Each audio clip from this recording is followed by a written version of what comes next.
President Leahy,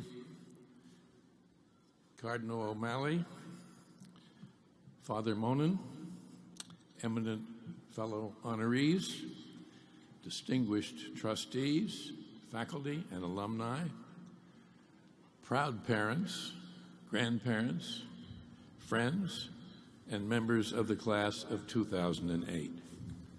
I am profoundly honored by so high a tribute conferred by Boston College and to take part in this glorious celebration.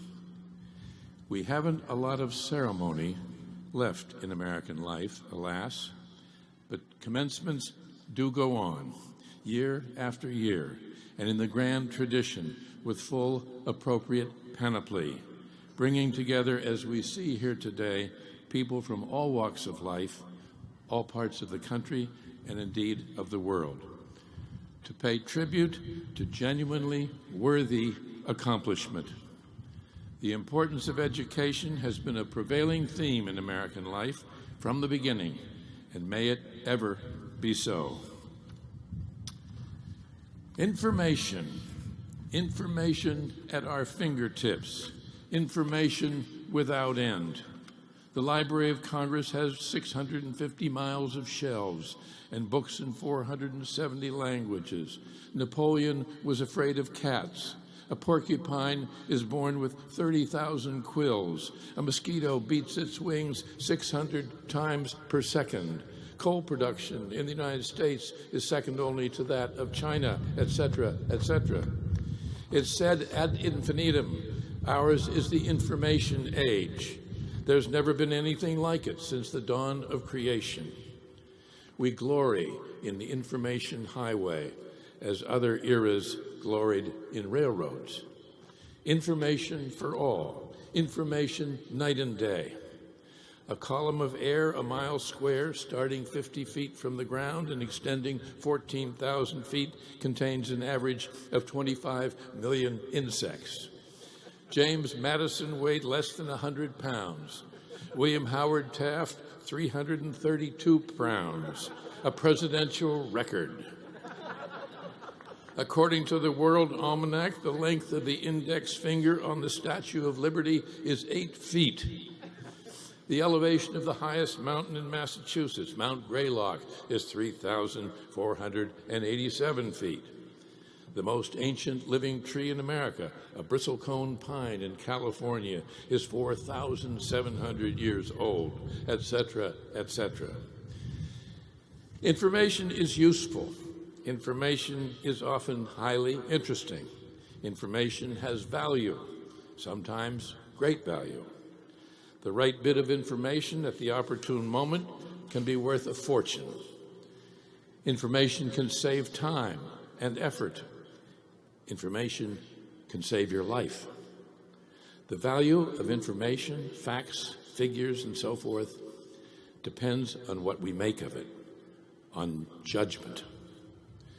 But information isn't learning.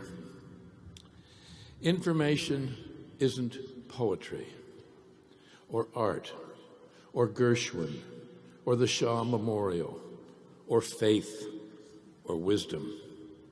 Facts alone are never enough. Facts rarely, if ever, have any soul. In writing or trying to understand history, one may have all manner of data and miss the point. One can have all the facts and miss the truth. It can be like the old piano teacher's lament to her student, "I hear all the notes, but I hear no music." If information were learning, you could memorize the World Almanac and call yourself educated. If you memorized the World Almanac, you wouldn't be educated. You'd be weird.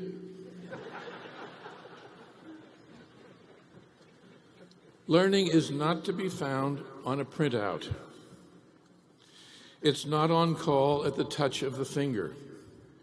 Learning is acquired mainly from books, and most readily from great books, and from teachers, and the more learned and empathetic the teacher, the better.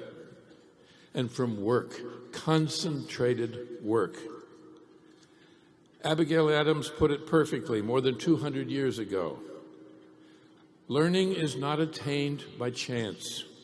It must be sought with ardor and attended with diligence. Ardor, to my mind, is the key word. For many of you of the graduating class, the love of learning has already taken hold.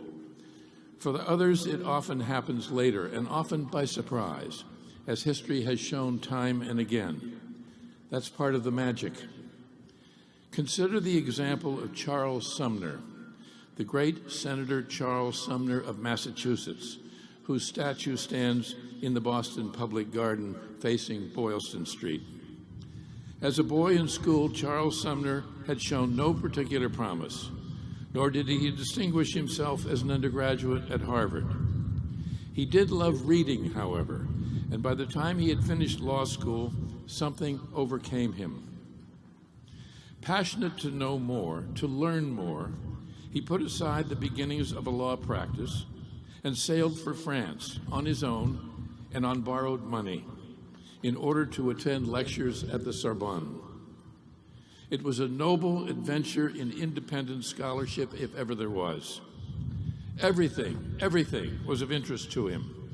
He attended lectures on natural history, geology, Egyptology, criminal law, the history of philosophy, and pursued a schedule of classical studies that would have gladdened the heart of the legendary Father Thayer of Boston College. He attended lectures at the Paris medical schools. He went to the opera, the theater, the Louvre, all the while pouring out his excitement in the pages of his journal and in long letters home. Trying to express what he felt on seeing the works of Raphael and Leonardo da Vinci at the Louvre, he wrote, "They touched my mind, untutored as it is, like a rich strain of music." But there was more. Something else touched him deeply. At lectures at the Sorbonne, he had observed how black students were perfectly at ease with and well received by other students. The color of one's skin seemed to make no difference. Sumner was pleased to see this, though it at first struck him as strange.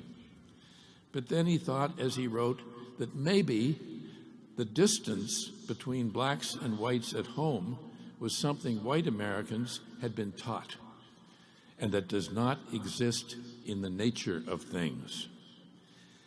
And therein was the seed from which would arise in the 1850s, before the Civil War, Charles Sumner's strident stand on the floor of the United States Senate against the spread of slavery. From his quest for learning, he brought home a personal revelation he had not anticipated, and it changed history. Perhaps overall, John Adams is as shining an example of the transforming miracle of education as we have. John Adams came from the humblest of beginnings. His father was a plain Braintree farmer and a shoemaker. His mother was almost certainly illiterate. Because a scholarship made possible a college education, the boy discovered books. "I discovered books, and I read forever," he wrote, and it was hardly an exaggeration. At age 80, we know he was happily embarking on a 16-volume of history of France in French, which he had taught himself. When I set out to write the life of John Adams, I wanted not only to read what he and Abigail wrote, but to read as much as possible what they read. We're all what we read to a very considerable degree. So there I was, past age 60, taking up once again, for the first time since high school and college English classes, the essays of Samuel Johnson, the works of Pope, Swift, and Lawrence Stern.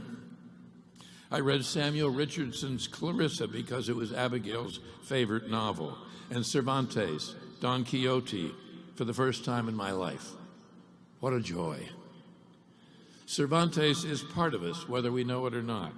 Declare you're in a pickle, talk of birds of a feather flocking together, vow to turn over a new leaf, give the devil his due, or insist that mum's the word, and you're quoting Cervantes every time. I cannot live without books, Thomas Jefferson wrote to John Adams late in life, knowing Adams would understand perfectly. Adams read everything, Shakespeare and the Bible over and over, and the Psalms especially. He read poetry, fiction, history. Always carry a book with you on your travels, he advised his son, John Quincy. You'll never be alone with a poet in your pocket. In a single year, according to the U.S. Department of Education, all Americans with a college education, fully a third, read not one novel or short story or poem. Don't be one of those, you of the class of 2008. Make the love of learning central to your life. What a difference it can mean. If your experience is anything like my own, the books that will mean the most to you, books that will change your life, are still to come. And remember, as someone said, even the oldest book is brand new for the reader who opens it for the first time. You've had the great privilege, the very great privilege, of attending one of the finest colleges in the nation, where dedication to classical learning and to the arts and sciences has long been manifest. If what you've learned here makes you want to learn more, well, that's the point. Read, read, read. Read the classics of American literature that you've never opened. Read your country's history. How can we profess a love of our country and take no interest in its history? Read into the history of Greece and Rome. Read about the great turning points in the history of science and medicine and ideas. Read for pleasure, to be sure. I adore a good thriller or a first-rate murder mystery. But take seriously, read closely, books that have stood the test of time. Study a masterpiece. Take it apart. Study its architecture, its vocabulary. Study its intent. Underline. Make notes in the margins.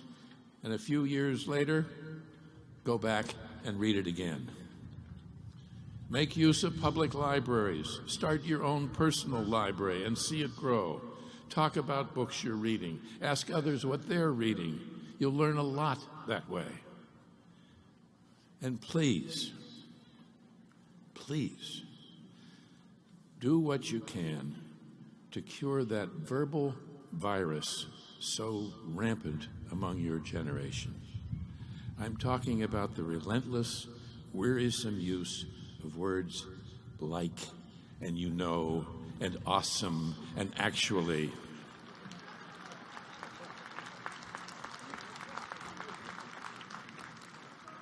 Listen to yourselves speak. Just imagine if in his inaugural address, John F. Kennedy had said, "Ask not what your country can, do for you, but what you can do for your country, actually."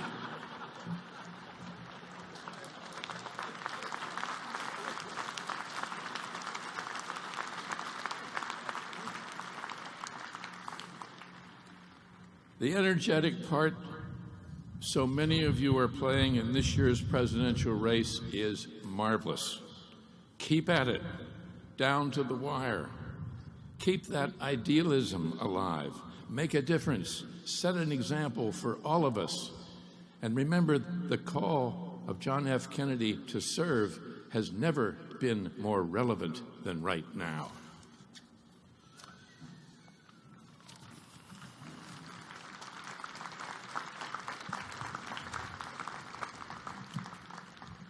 Go out and get the best jobs you can.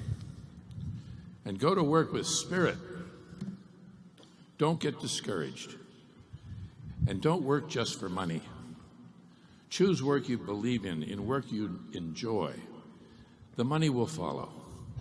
Believe me, there's nothing like turning to every day to do work you love. Walk with your heads up. And remember, honesty is the best policy. And yes, that too is from Cervantes. Travel as much as you can, and wherever you go, before checking out of a hotel or motel, always remember to tip the maid. My warmest congratulations.